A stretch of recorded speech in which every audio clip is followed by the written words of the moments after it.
Elias Vance lived in 14A, a house that looked like every other mid-century ranch on Primrose Lane, except for the shimmering dark blue array that covered his entire south-facing roof. His solar setup was not a hobby. It was an act of defiance. In this drought-stricken corner of the state, where the mercury kissed 110 degrees every afternoon and the regional utility, Helios Energy, enforced rolling blackouts with punitive predictability, Elias's property was an island of air-conditioned sanity. He was in the basement, admiring the steady green lights on the inverter. When the knock came, it wasn't the tentative, apologetic tap of a solicitor. It was a firm, slightly frantic rhythm that promised bad news and demanded immediate attention. Elias climbed the stairs, the cool air of his house feeling suddenly precious, almost stolen. Standing on his welcome mat was Lena Maris from 14B, the house immediately next door. Lena was new, perhaps 6 months in. She had the kind of effortless beauty that usually came with a complicated past, and today, that past looked frayed at the edges. Her hair, usually vibrant and styled, was pulled back harshly, and sweat plastered a thin cotton dress to her back. "Elias, hi? I am so sorry to bother you," she began, her voice breathy, her eyes wide with carefully modulated distress. Elias leaned against the doorframe, a physical barrier between his sanctuary and her desperation. "Lena, everything all right?" No, it's really not. It's the heat and the blackouts.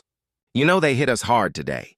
We've been down since noon. I wouldn't ask, honestly, but..." She paused, leaning in conspiratorially, lowering her voice despite the dead street. "It's my mother's medication. It needs constant refrigeration. I just realized the portable cooler battery is failing. I need a couple of amps, Elias. Just enough to run a mini fridge in my garage. Just for tonight, until Helios gets their act together." Elias felt the familiar, uncomfortable pinch of neighborly obligation battling his ingrained paranoia. He had spent $50,000 to secure his independence. This system was not designed for casual sharing. It was an exact calculation of his needs versus the sun's output. Lena, running anything electrical off-grid is complicated. "It's not just plugging in an extension cord," he said, already regretting the technicality. I know. But you're the only one on the block. Everyone says you're the only one who beat the heat. Please, just for the medication. I can pay you double whatever the standard rate is. Triple. I'm truly desperate." She put a hand on his arm, a feather-light touch, yet it felt like a 100-pound weight on his conscience. The mention of vital medication cut through his resistance. He looked past her to the dark windows of 14B, imagining a fragile existence dependent on his silent, humming power. He was a man of logic, and logic dictated that a small mini-fridge was a negligible draw, perhaps 75 watts, easily covered by the excess his panels harvested in the late afternoon. "All right, but we're doing this my way," Elias said, stepping back into the cool dimness of his garage. "I have a dedicated heavy-duty line I use for my welder. I'll run it over, but it goes straight into your garage and it runs nothing but that fridge. If I see any drop in my battery beyond what's expected, or if I trip a single breaker, it's done. We clear?" Lena's face flooded with relief. "Crystal clear, Elias, thank you. You are a lifesaver, a genuine lifesaver." The setup took 20 minutes. Elias used a specialized 10-gauge outdoor extension cord, bright orange, impossible to miss, snaking it across the dry patch of lawn between their properties and into a cleverly concealed port in Lena's garage wall. He watched her plug in the small white appliance.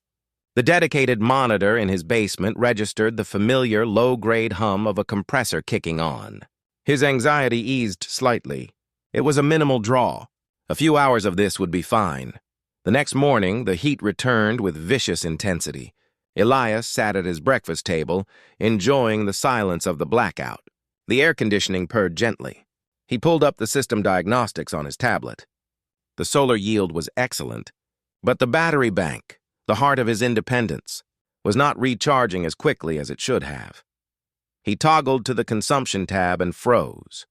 The baseline load of 14B, which should have been 75 to 100 watts, the mini fridge, was clocking in at an average of 750 watts, and it wasn't steady. It spiked, dramatically, repeatedly, to over 2,500 watts for 10 or 15-minute intervals every hour. That was the draw of a large dryer or an electric stove set to high or something else entirely, something big. Elias felt a cold dread supersede the cool air. She wasn't running a mini-fridge. She was running a whole parallel existence off his power. He strode out of his house and knocked again on 14B. Lena opened the door, dressed in stylish workout gear, looking refreshed and cool. A slight smirk touched her lips when she saw him. "Morning, Elias. Everything holding up?" she asked, a little too brightly. "No, Lena, it's not," he stated, his voice tight. He stepped closer, dropping his gaze from her face to the bright orange line connecting their two worlds. "I'm seeing a draw that's 10 times what a mini-fridge requires. Your usage is peaking at 1,500 watts, multiple times an hour. What exactly is plugged into that line?" Lena didn't flinch. She leaned against the doorframe, crossing her arms. "Oh, that? Yeah, sorry, I used the dryer for a quick load last night. And the freezer needed a rapid defrost. You know how the old ones are, just to catch up after the blackout. It's all settled now, I promise." Her tone was dismissive, minimizing. "That's not the deal," Elias countered, his tone hardening. "The deal was the mini-fridge and the medication. This is running my deep cycle batteries down faster than the panels can recover. If the sun hides for 2 days, my house goes dark. You are jeopardizing my ability to power my own home." Lena sighed, the picture of weary frustration. "Elias, seriously? It's solar. It's free. You're generating excess. What's the big deal?" "I said I'd pay." "You're fine, you're cool, you have all the power you need. Just give me 1 more day to stabilize." She offered a placating smile, one that felt transactional rather than genuine. He shook his head, the logic of her argument infuriating in its simplicity. "It's not free. It's finite and paid for, and you are abusing a desperate favor. I need to disconnect that line, Lena." "No, wait!" she snapped, the calm facade finally cracking. Her eyes narrowed. "You can't, not right now. Give me until tomorrow morning. Please, Elias. I really need this. You have 5 minutes to unplug whatever the high wattage item is, or I'm pulling the line from my end," he warned, stepping back, feeling the sting of betrayal. He turned, stalking back to 14A, the orange cord now looking like a parasitic artery between them. He went straight to the basement, his heart hammering against his ribs. He watched the consumption display. For 3 minutes, the load dipped slightly, as if she'd unplugged a single item. Then, at the 4-minute mark, it spiked, not to 1,500 watts, but to an unprecedented 2,200 watts. "That's impossible," Elias muttered, staring at the number. "No household appliance, not even a space heater, should pull that much power on a shared 10-gauge extension circuit." He reached for the heavy-duty breaker handle to cut the connection, his hand shaking. Just as his fingers closed around the plastic grip, the house shrieked. It wasn't the breaker tripping. It was the inverter itself. A deafening, piercing alarm sliced through the quiet basement air, red text flashing across the screen. "Critical overload. Battery temperature high. Shutdown imminent." Elias didn't wait. He sprinted back outside, adrenaline flooding his system. The air was dead, the heat suffocating. The entire street was silent, dark, a neighborhood in mid-blackout. But Lena's house, 14B, wasn't just lit up. It was blazing. Every window was a sheet of electric white light, and a low, persistent whirring sound, louder than any household fan, was emanating from her closed garage door. He reached the orange cord where it disappeared into her wall and jerked it hard. It wouldn't budge. He then saw a new addition, a heavy-duty, industrial-grade power conduit installed hastily, running from the same wall penetration toward the backyard. Elias ran around the back of her house, the whirring noise deafening now. His eyes scanned the yard, searching for the source, and then he saw it. In the center of Lena's yard, hidden partially beneath a thick, dark tarp, was a piece of equipment that looked less like a home appliance and more like a stolen server rack. It was sleek, black, and humming with ferocious intensity, its internal fans churning the hot air. Wires snaked from the newly installed conduit to a glowing front panel. But it was the object next to it that stopped Elias cold. It was another freezer, but this one was large, commercial grade, and open. The interior was packed not with frozen goods, but with rows upon rows of stacked, sealed, dark metal canisters, each labeled with hazard warnings and a single, chilling word, isotope. And that 2,200-watt load? It was climbing. The power wasn't just being used to keep something cold. It was being used to run a highly sophisticated, unauthorized scientific apparatus. Elias took one step back, the blood draining from his face. He didn't understand the science, but he understood the consequence. He understood the scale of the deception. She didn't just tap his solar power for just a bit. She had leveraged his independence to maintain something dangerous, something illegal, running it with an energy thirst that was now actively destroying his entire system. He looked up at the... "You absolute idiot!" Lena hissed, her voice slicing the thick, oppressive heat. She didn't move toward Elias, but her eyes, wide and manic, were locked on the freezer. The urgent, strobing red indicator light seemed to paint the horror onto her face. "Do you have any idea what that is? You just destabilized a thermal control system holding a Class 4 experimental compound." Elias stood rooted, tasting the metallic fear on his tongue. The adrenaline that had propelled him to the yard was suddenly gone, replaced by a paralyzing chill. He looked from the glowing front panel of the silent server rack, now just a monument to a catastrophic power draw, to the deep commercial freezer packed with its chilling cargo of dark metallic canisters. The word isotope seemed to drill into his brain, echoing the crack that had just split the quiet of his basement. "I only know that you lied to me," Elias managed, his voice raspy. "You lied about your mother, the medication, the fridge. You stole enough power to destroy $50,000 worth of equipment. And that thing is not a home appliance, Lena. What the hell is in those canisters?" Lena finally tore her gaze from the freezer and fixed it on Elias, her entire demeanor shifting from panicked scientist to lethal predator.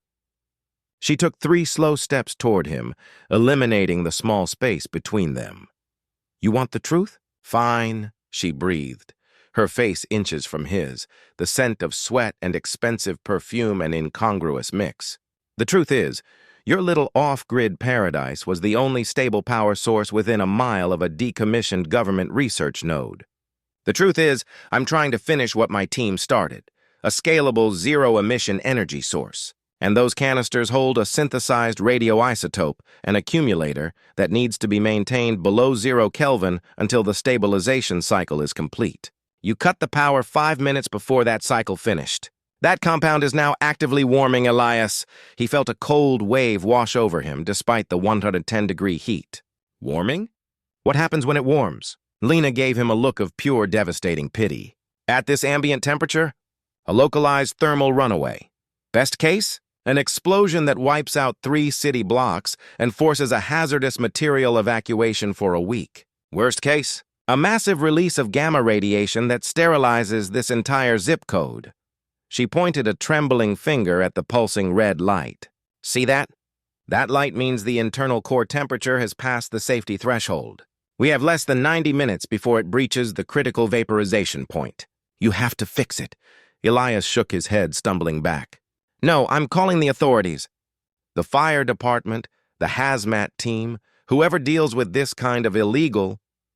Lena moved faster than he expected, snatching a heavy wrench from a workbench leaning against her garage wall.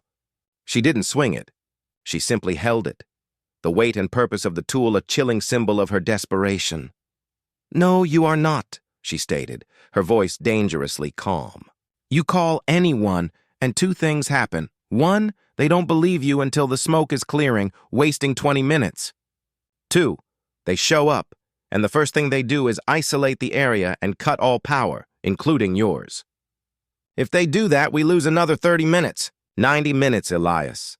90 minutes until the air you breathe starts to glow." She gestured toward his house, the orange cord now lying limp and useless on the scorched grass. "You are not a victim here. You are complicit.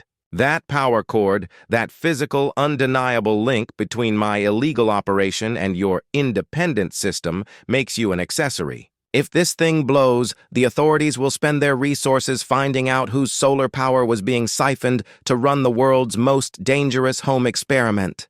That leads them straight to your ruined basement, your destroyed inverter, and your motive for trying to cover it up. It was a brilliant, terrifying piece of logic. Elias, the paranoid survivalist, was now trapped by his own need for self-preservation.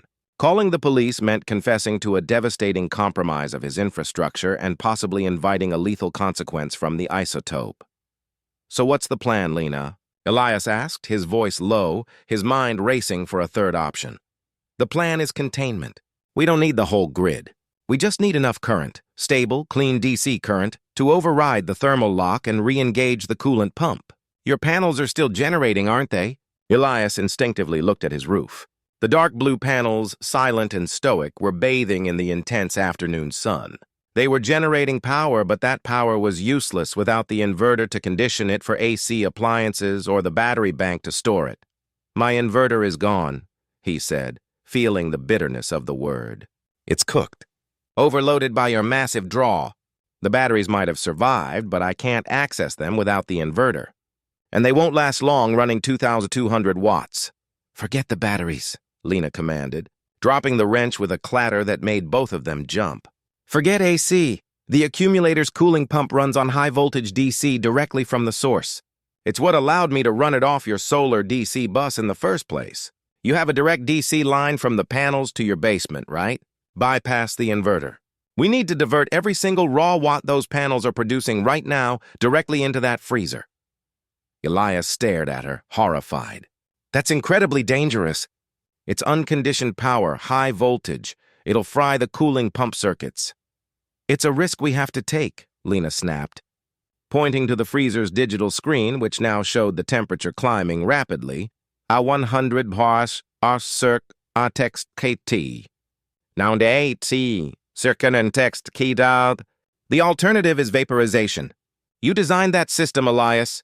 You get that DC line to me. Now." He turned and sprinted back to his house. The moment he stepped inside the air-conditioned relative darkness, he felt a wave of dizzying heat.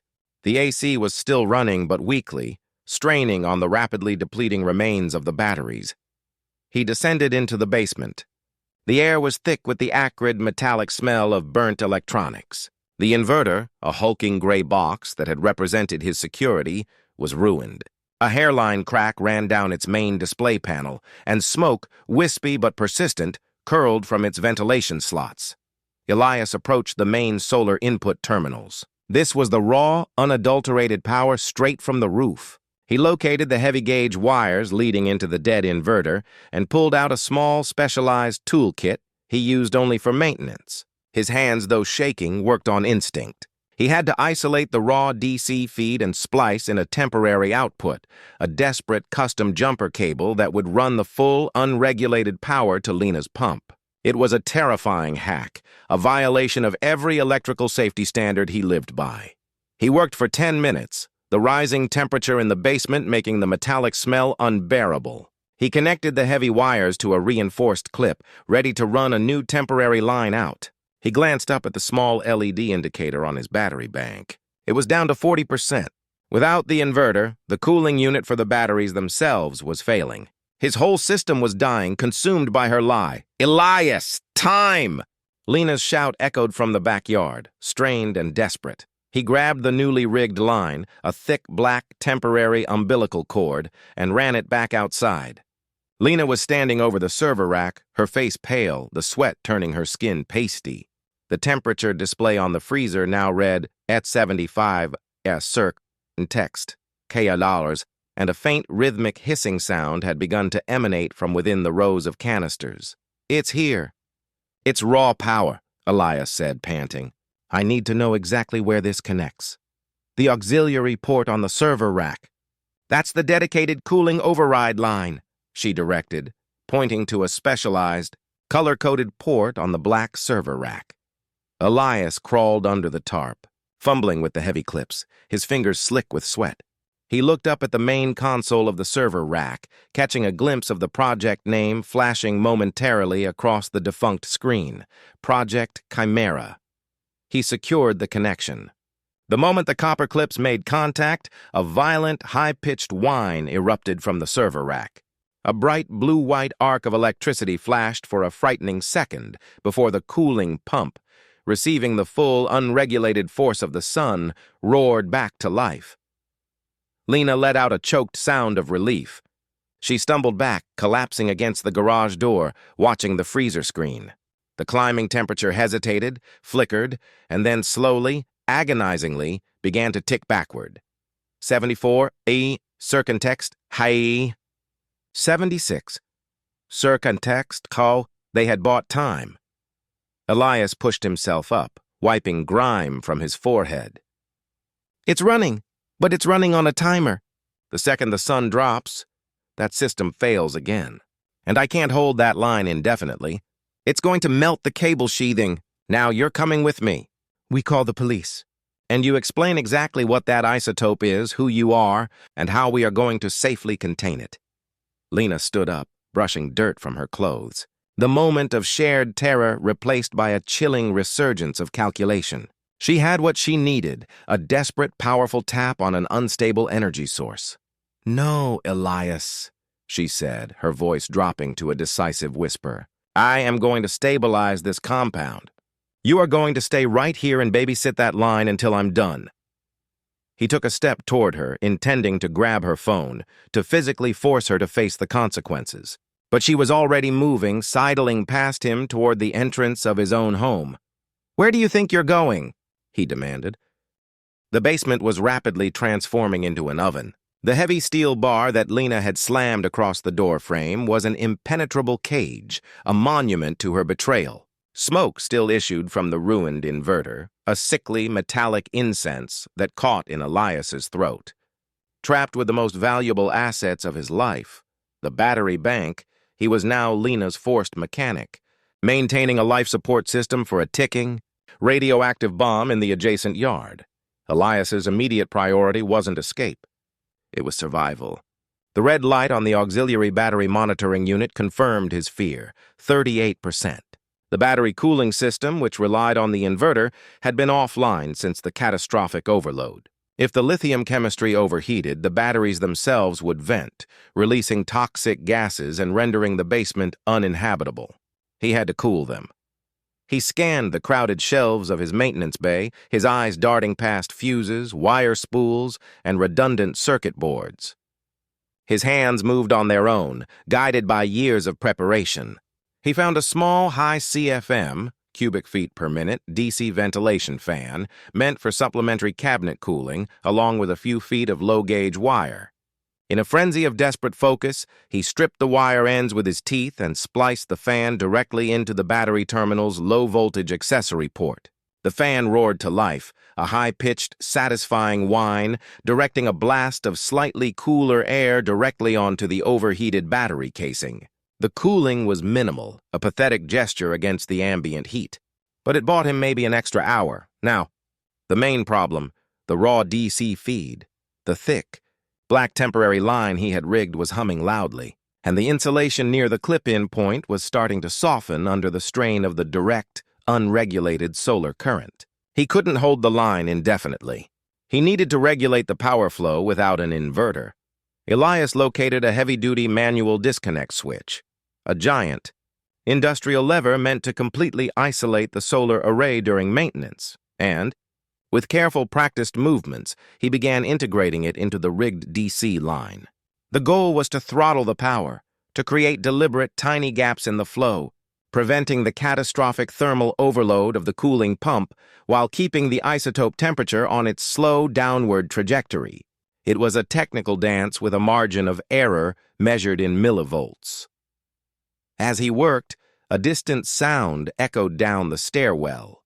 Lena's voice, muffled but clearly engaged in conversation. It wasn't a casual call. It was clipped, urgent, and professional. Elias froze, listening, a cold understanding replacing his technical focus.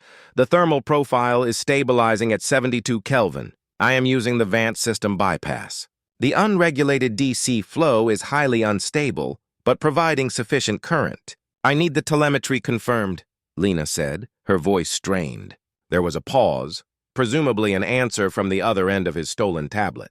"No, I told you, he cut the primary. I am locked down in his control space. He is neutralized and focused on maintaining the feed. His inverter is destroyed. He is no longer a factor, only a resource. Neutralized." Elias gripped the wire cutter so hard his knuckles turned white. She wasn't an independent scientist. She was part of a coordinated operation, and they knew exactly what she was doing to him. The lie had layers deeper than he could have imagined. He finished wiring the throttle switch, his hands slick with sweat and rage. He flipped the lever slightly, adjusting the shunt. The high-pitched whine from the yard eased marginally. On his small, handheld system monitor, the one Lena hadn't accounted for, the consumption graph for the external load, her server rack, smoothed out, dropping from 2200W to a more manageable, steady 1050W. There, now you're getting clean. Controlled bursts, Lena, Elias muttered to the ceiling. And now I have a kill switch. He retreated to the darkest corner of the basement, pulling out a spare diagnostic tool, a simple, old-school logger, and plugged it into the dead inverter's internal data port. Even fried, the inverter's memory chips might hold residual information. He wasn't looking for current data. He was looking for history. The log populated on the small screen, a dense stream of dates and consumption data. Elias scrolled back, past the massive 2200W spike from 5 minutes ago, past the 750W constant draw, all the way to the initial connection. Then he went back further, to the day before she ever asked for a favor, 2 weeks ago, when the first unusual blackouts began on their street. He stopped scrolling. The log showed a massive, anomalous power draw at 3:17 a.m., a full week before Lena had approached him. Log entry, 9/14/03/17/12. External grid flow, in, 15.4 kilowatts. Elias gasped, a dry, harsh sound. Negative 15.4 kilowatts. This was not a consumption spike. This was a massive reversal of flow. Lena hadn't just been drawing power from his solar system. A week ago, she had briefly connected something massive to the regional grid via her setup and performed a deliberate, powerful energy dump, a surge of 15,400 watts, back onto the public lines, almost certainly causing the local transformer to fail and initiating the continuous blackouts. She engineered the regional power failure. She didn't need the blackouts for secrecy. She needed them to create the unstable conditions that forced him, Elias, the paranoid man, to connect his solar grid to her system. But why? Elias frantically cross-referenced the 3:17 a.m. log entry with another sensor on the dead inverter, the AC waveform analysis log. The data was there, corrupted, but readable. A strange, highly unnatural pulsed signature embedded in the 15.4 kWh flow. It wasn't just raw energy. It was a signal. He realized the chilling reality. Lena hadn't been cooling the isotope continuously. The isotope accumulator was a storage medium, and Project Chimera wasn't a sustainable power source. It was a massive, high-energy data bank. The initial 15.4 kWh pulse was a data upload, the final part of the stabilization cycle she had mentioned. And when he cut the line, he hadn't destabilized a cooling process. He had interrupted a data transfer. The warming was just a symptom of the data corruption. His eyes darted to the battery monitor. 32%. The fan whined desperately. Elias leaned back against the cold concrete wall, a horrific realization setting in. She hadn't needed his power to save the isotope. She needed his unregulated, powerful DC surge to fix the corrupted data upload she had caused by sabotaging the grid in the first place. His system wasn't just a battery. It was a high-voltage, specialized patch cable. He looked at the throttle switch he had installed, now his only means of control. He could flip it, cut her power instantly, and watch her entire project vaporize, along with possibly his own block. Or he could use his discovery as leverage. Above him, the sun was beginning its slow descent. The basement was getting darker, hotter. The shadows stretched long across the walls, reaching for him like desperate fingers. "Elias, the temperature is stalling at -78. I need the current stable for 15 more minutes, or I lose everything." Lena's voice was high-pitched with strain, a raw, exposed nerve of desperation. Elias walked to the bottom of the stairs, pressing his forehead against the cold steel of the lockdown bar. "Lena, I saw the logs," he called up, his voice dangerously level, echoing in the stairwell. The 15.4 kilowatt pulse. It wasn't cooling. It was a grid dump. "You didn't need my solar. You needed my DC surge to correct the corrupted data from your Project Chimera databank. This isn't a power source. It's a black box. What data is so important that you'd risk an entire neighborhood for it?" Silence. Not the silence of a dead phone line, but the deafening, pregnant silence of a person realizing their secret is exposed.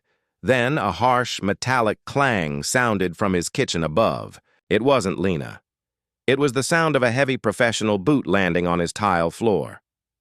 "Lena, the containment breach is irrelevant now.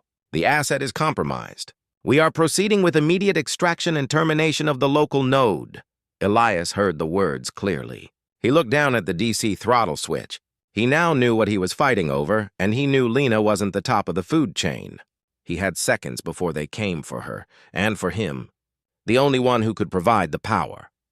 With a final, desperate burst of energy, Elias ripped a critical junction box cover from the wall, exposing a tangle of copper conduits and bare power lines. He had a kill switch, but he needed a trap. The heavy clang in the kitchen wasn't Lena's frustration.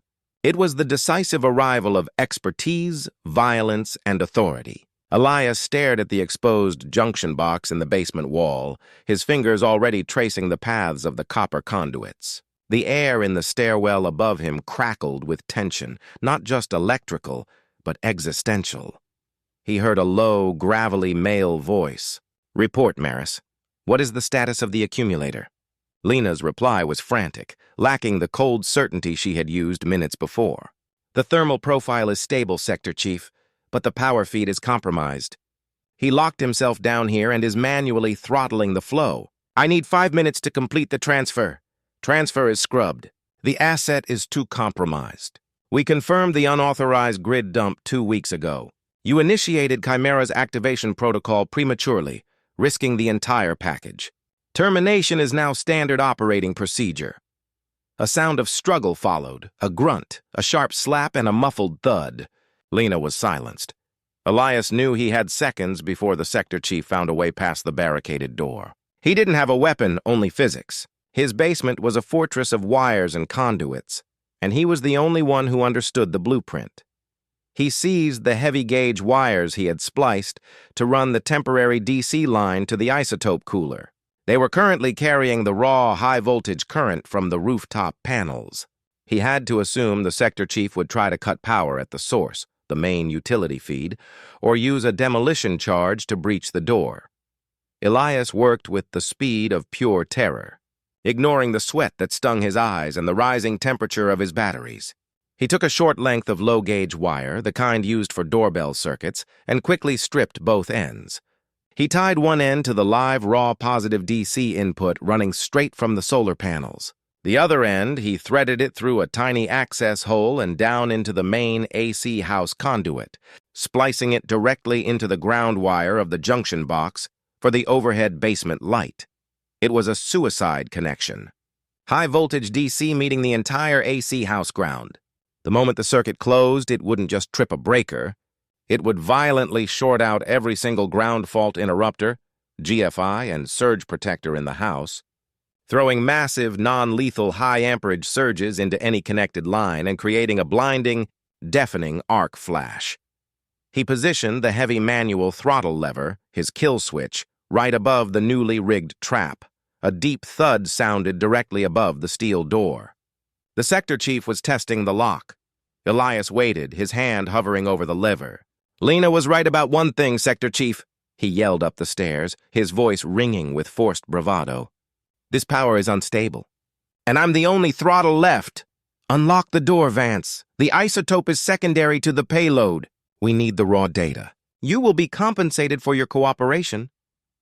The sector chief's voice was calm, metallic, utterly devoid of emotion. "No deal. I saw the pulsed signature. Project Chimera is a stolen data storage vault, not a power source. You'll fry it getting to it. You have 30 seconds to explain what's on that data bank, or I cut the feed. The only answer was a sickening metallic groan as the sector chief began forcing the heavy steel bar with a specialized hydraulic tool. The lock was giving. Elias had run out of time. Now! Elias didn't flip the lever to cut the solar feed. Instead, he slammed his fist down on the improvised switch connecting the positive solar DC line to the AC house ground. The basement exploded in a terrifying flash. A searing, blue-white arc of electricity erupted from the junction box, followed by a deafening crack that felt like a gunshot. The basement instantly plunged into pitch blackness as the short circuit vaporized the wires, throwing massive, harmless amperage into the ground line. Every GFI outlet in the house tripped violently, and the stench of ozone and burnt copper filled the air. Above him, the hydraulic forcing tool went silent, followed by a sharp yelp and the crash of a heavy object. The trap worked. The sector chief, relying on the house wiring for his tool or using the door handle, had just been hit with a massive localized surge. Elias scrambled past the roaring DC cooling fan, grabbing the heavy wrench Lena had dropped earlier, and attacked the heavy-duty screws holding the hinges of the basement door. The hinges, designed for security, were no match for his frantic, leveraged assault. He tore the entire door from its frame, just as a low, guttural groan sounded from the kitchen. He burst into the sudden, confusing twilight of his home. The kitchen was a mess. Lena was slumped against the refrigerator, tied with heavy-duty plastic zip ties, a gash bleeding above her eye. The sector chief, a powerfully built man in dark tactical gear, was writhing near the doorframe, his hands clasped over a large, specialized battery pack on his belt, a pack that was now smoking violently. Its casing melted by the short circuit. The DC line is unstable, Lena screamed, her voice hoarse. He's still connected to the accumulator.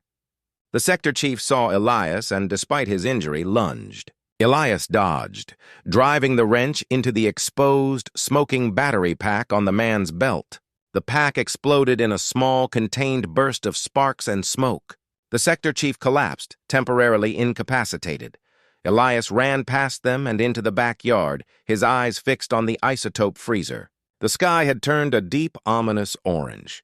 The sun was dipping below the horizon, casting the yard in shadow. The blue-white light of the dedicated cooling pump, running on the raw DC solar feed, was already flickering. The output from the panels was dropping exponentially.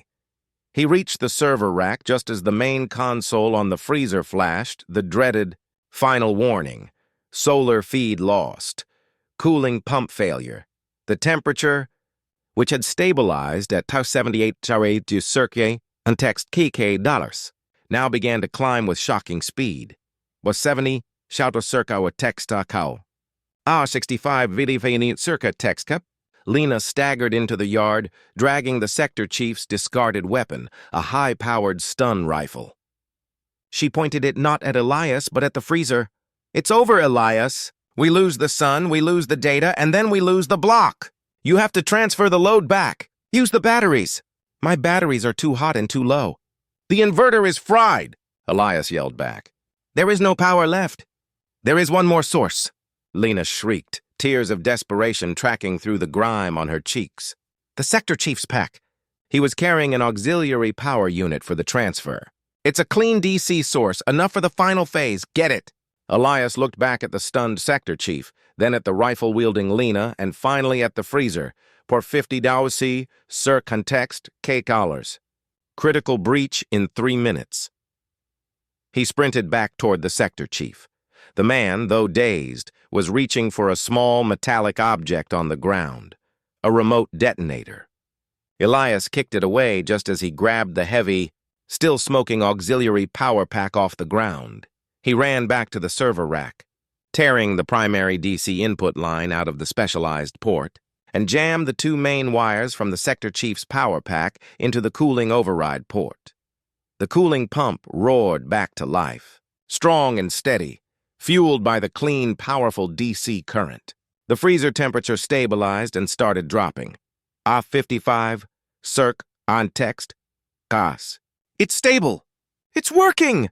Lena cried, dropping the stun rifle. She rushed to the server rack, pulling a small external drive from her pocket and plugging it into a hidden transfer port. She was finally completing her data extraction. Elias leaned against the freezer, exhausted, watching the digital numbers fall. He had saved the isotope, the data, and the neighborhood. For now. A moment later, the sector chief, recovered and silent, stood up, pulling a clean, unscorched handgun from a shoulder holster. He looked at Lena, the server rack, and the still-smoking battery pack in Elias's hands. "Thank you, Vance," the sector chief said, his voice a low monotone. "You preserved the package. Now the package belongs to the authority." He raised the gun toward Lena. "Wait!" Elias yelled, throwing the now empty auxiliary power pack to the ground. "She has the data. If you kill her, you lose it all." "The data is worthless now, Vance," the sector chief replied, a cruel smile forming on his lips. "I don't need the corrupted data transfer. I need the source code." He lowered the gun, not at Lena, but at the array of dark, sealed isotope canisters in the freezer. Project Chimera doesn't store power or scientific findings, Vance. It stores consciousness. The pulsed signature you saw in the logs was a neural imprint of a retired director, transferred at the moment of his death. Lena's project was an attempt to recover that code. My mission is to ensure that code, that consciousness, is terminated before it can be copied. And now that the sun has set and your batteries are fried, I have the perfect weapon. With cold precision, the sector chief shot 3 rapid, muffled rounds directly into the cooling pump's main chamber. The steady hum of the pump died instantly, replaced by a terrible liquid hiss. The red light on the freezer began to pulse violently. The canisters were now heating without any recourse, and the sector chief turned to Elias and Lena, his face triumphant. "Termination is complete. The countdown is now thermal runaway. You have 5 minutes to evacuate the blast radius." The sector chief's words hung in the charged, twilight air, colder and more terrifying than the thought of a simple explosion. "Termination is complete. The countdown is now thermal runaway. You have 5 minutes to evacuate the blast radius." He had deliberately killed the cooling pump, ensuring the stored consciousness, the stolen neural imprint, would be incinerated along with the neighborhood. Elias's mind, usually slow and deliberate, worked in hyperspeed, processing the sector chief's confession, consciousness. That wasn't energy. That was data. The thermal runaway wasn't just a blast. It was the final, irreversible corruption of the source code as the physical medium failed. "He's lying. It's less than 5 minutes." Lena screamed, scrambling backward toward the back fence, her hands flying over the small external drive she had just used for the transfer. "The stabilization failed when you cut the power. The containment matrix is porous." Once that core hits 0 degrees Celsius, it's not just a boom, it's a localized, low-level gamma shower. "We have maybe 90 seconds before the vaporized isotope reaches containment." The sector chief took a calm step toward them, handgun steady. "Evacuation is not an option. Clean termination requires no witnesses, Vance, and no salvaged data." He swung the gun toward Elias. In that split second, Elias moved, not to attack the man, but to tear the heavy black thermal blanket from the server rack. He needed a distraction, and he needed knowledge. "The canisters, Lena! The canisters!" Elias yelled, throwing the blanket into the sector chief's face. "They're sealed metal, but what about the server rack? Is there any kind of shielding on the data bus?" The sector chief roared, ripping the blanket off. As he raised the gun, Lena, reacting purely on survival instinct, used the momentary distraction. She didn't hesitate. She threw the small external data drive she was holding, the one containing the partial transfer, with vicious force, hitting the sector chief squarely above the eye. The impact was enough to stagger him, his shot going wide and hitting the fence post with a sickening thwack. Elias didn't wait. He ran back into his house, leaving Lena to grapple with the stunned operative. He sprinted through the dark, ozone-scented kitchen and plunged down the open, ruined stairwell. He reached the basement just as the high-pitched whine of his emergency battery fan died. The power was fully depleted.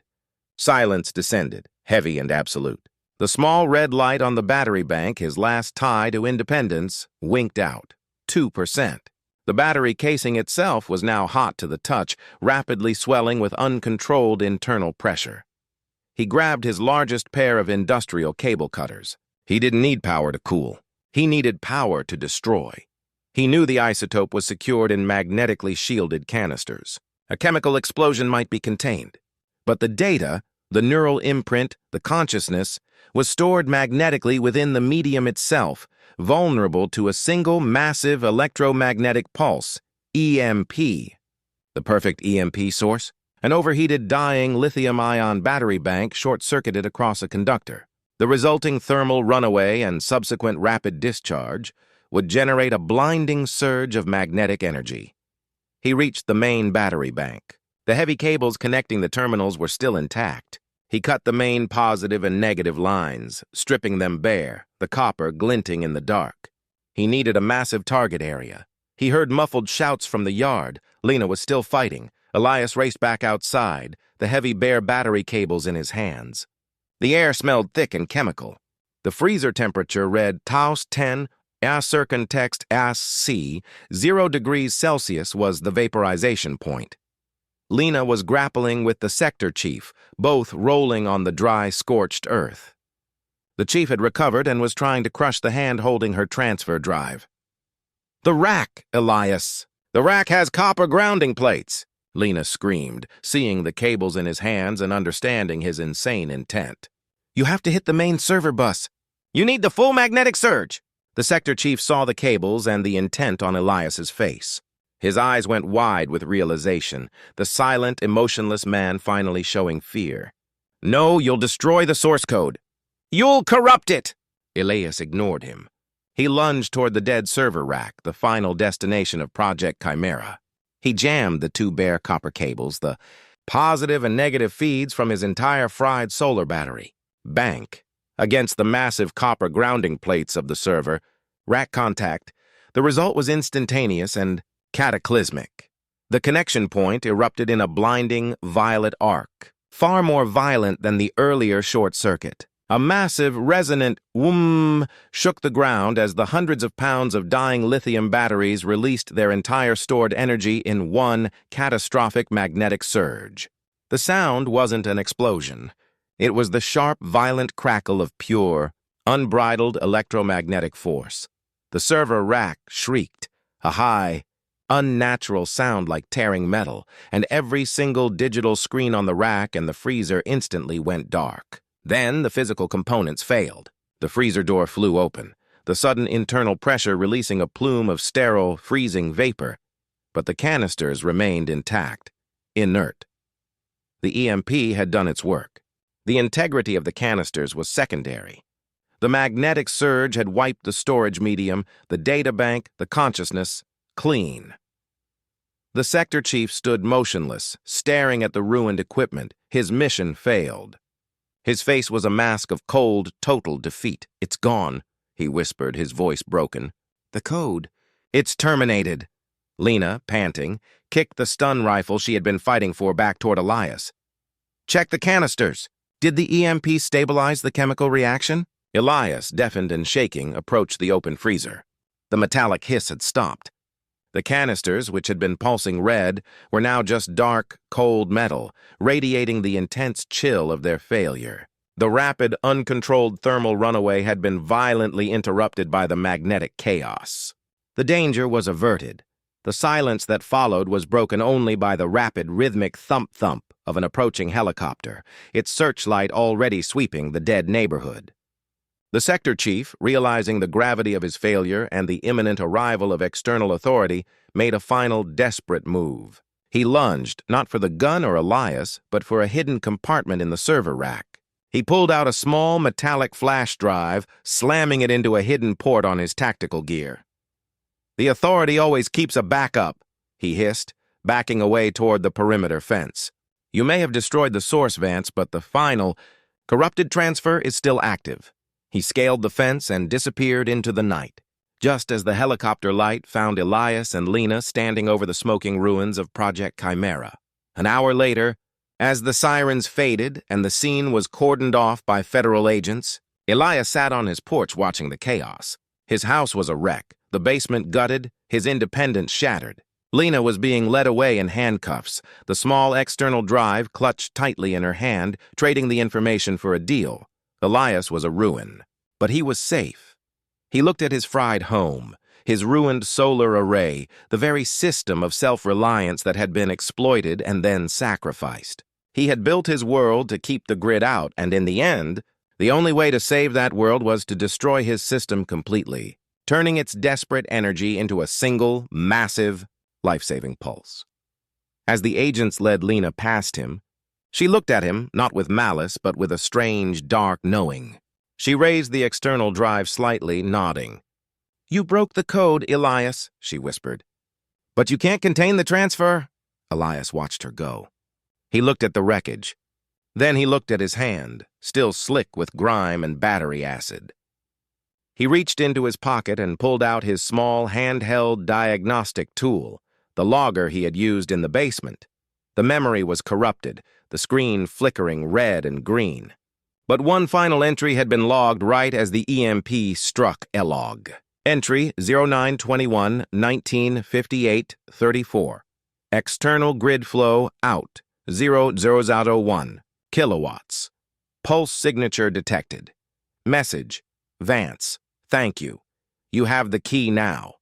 The EMP had destroyed the primary consciousness, but in its final chaotic death throes, the code had piggybacked a fragmented, tiny piece of itself onto the only active communication link it could find, Elias's personal diagnostic logger. He had saved the world, but he hadn't destroyed the consciousness. He had merely given it a new, smaller, and highly personalized home.